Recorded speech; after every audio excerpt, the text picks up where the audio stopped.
Welcome students. Today we will learn about picture composition. You will see this is a very interesting thing which we have to learn. First of all, I will tell you what is picture composition because while making we should know that what is it. A picture composition involves writing sentence based on a given picture. A picture composition requires the writer to carefully observe that given picture and describe it in the form of composition having meaningful sentence. Yes, picture composition एक picture में बहुत सारी चीज़ें होती हैं, वो आपको बहुत तरीके से आपको अट्रैक्ट करती है ना। बहुत इन्फॉर्मेटिव होती है एक पिक्चर, हम उसमें से कई सारी चीज़ें निकालते हैं, हम उससे पता लगाते हैं कि ये कहाँ है क्या है। तो this is all about the composition only, कि पिक्चर में से आप क्या ऑब्जर्व कर रहे हो और उसको कैसे डिपिक्ट करते हो वर्ड्स में, ठीक है ना। Your observation from the picture और how your observation you write on the paragraph. So step to write a picture composition or how to write picture composition. This both I will explain you now. तो first rule is look. सबसे पहले क्या होता है, हम किसी चीज़ को देखते हैं तो first rule is look. Look at the picture very carefully and observe the scene is to be described. Observe the things or action you can see.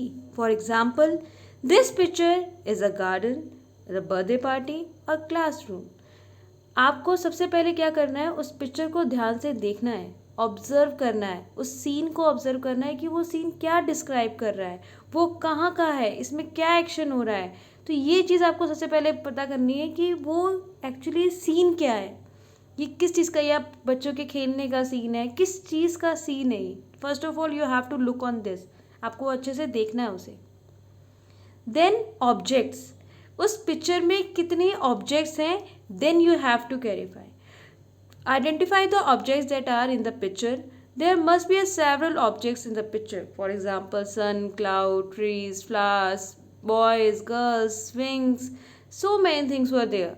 तो आपको वहाँ पे जो है ये पता करना है कि कौन कौन से ऑब्जेक्ट्स हैं बिफोर मेकिंग द कॉम्पोजिशन. फिर आपको ये मेन कैरेक्टर क्या है, once you have observe the object, जब आप उसको ऑब्जर्व कर लेंगे then see who is the main character and what is the main character doing. Then you have to realise कि picture is based on what, इसमें main क्या है, main theme क्या है या मेन कैरेक्टर क्या है. उसके बाद जो है आप उसको आगे further, like a girl is sitting on the bench, a boy is playing on with the ball, है ना. तो यानी कि जो सेंटर पॉइंट क्या है, जो थीम क्या है, या फिर कोई क्या उसमें ऐसे मेन कैरेक्टर्स हैं जिसको आप हाईलाइट कर सकते हो.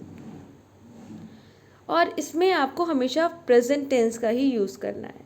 Yes, you always use is are am and with I N G words. आपको आई वर्ब में आई एन जी यूज़ करना है और इज आर एम यूज़ करना. Like this it means we have to use the present tense while making sentence, like a boy is playing in the park, the girls are sitting on the bench. Yes, क्योंकि आप वो चीज़ें देख रहे हो, वो चीज़ें पास्ट वाली बात हो ना, कोई स्टोरी आप नहीं लिख रहे हो ना, आप कोई चीज़ देख रहे हो उसको लिख रहे हो. तो देख रहे हो मीन्स प्रेजेंट फॉर्म हो गया, है ना. व्हाट वी आर ऑब्जर्विंग, तो वो प्रेजेंट फॉर्म हो गया. तो इसलिए हमेशा ये जो कॉम्पोजिशन होगा, पिक्चर कॉम्पोजिशन, वो किस में आएगा, प्रेजेंट फॉर्म में. Paragraph, always right the picture composition in a paragraph form. हमेशा आप पैराग्राफ फॉर्म में लिखिए, या फिर अगर आप लिख भी रहे हैं लाइन वाइज तो आप उसको नंबर्स मत डालिए. If it is given then you have to write a 10 sentence और the 12 sentence, then only you can write the sentence, but don't put the number. You should own your count your number and don't access the number. Means अगर आपको बोला गया है 12 sentence के लिए, then you have to write a 12 sentence, और you can exceed 1 only, you can increase 1 only. आप एक और बढ़ा सकते हो और ज़्यादा नहीं, ठीक है ना. For example, this is a picture of garden, the sun is shining brightly, the boys are playing with the ball. ठीक है ना, ये आपने सेंटेंस बनाए, 3 सेंटेंस आर देयर.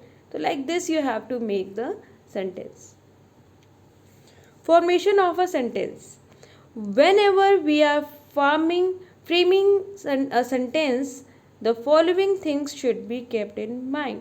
जब भी हम फ्रेम करते हैं किसी चीज़ को, सेंटेंस को या मतलब पैराग्राफ को, तो आपको ये चीज़ें याद रखनी है कि कभी भी देयर से आपको यूज़ नहीं करना.